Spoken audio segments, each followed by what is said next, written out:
শরতের অকাল ঝড়ে তছনছ পাথারকান্দি, ক্ষতি পুজো মণ্ডপের, নেই বিদ্যুৎ। টানা দাবদাহের পর অবশেষে শনিবার দুপুরে নেমে এলো এক চিলতে ঝড় বৃষ্টি। এতে তীব্র গরমের হাত থেকে স্বস্তির নিঃশ্বাস মিলল। কাঠফাটা রোদ্দুরে বিগত কয়েকদিনে মানুষের নাজেহাল অবস্থা। বৃষ্টির অপেক্ষায় সাধারণ মানুষের অবস্থা অনেকটা চাতক পাখির মতো হয়ে উঠেছিল। এরই মধ্যে শনিবার সকাল থেকেই বরুণ দেবতার কৃপায় আকাশ ছিল মেঘাচ্ছন্ন। অবশেষে দুপুর 1:30 নাগাদ হঠাৎ করে শরতের অকাল ঝড়ে মুহূর্তে সবকিছু তছনছ করে দেয়। শনিবার বৃহত্তর সমষ্টির বিস্তীর্ণ এলাকা জুড়ে চলে এই তাণ্ডব। এতে গ্রাম শহরের বিভিন্ন সড়কের পাশে বড় বড় গাছ ভেঙে পড়ে, ফলে স্থানে স্থানে বিদ্যুতের খুঁটি ভেঙে বিঘ্নিত হয় বিদ্যুৎ পরিষেবার।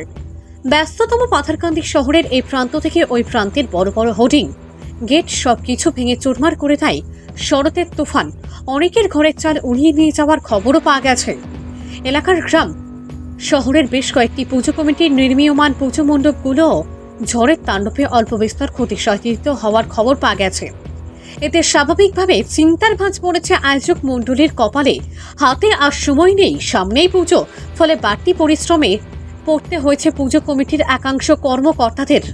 একদিনের দমকা হাওয়া ও বৃষ্টিপাতে পাথারকান্দি মধ্যবাজারের পুজো মণ্ডপের আংশিক ক্ষতি হওয়ার খবর পাওয়া গেছে। মণ্ডপের একাংশ হেলে যায় ঝটিকা তুফানে। ভানুচন্দ্রের রিপোর্ট, আসাম প্রাইম নেটওয়ার্ক।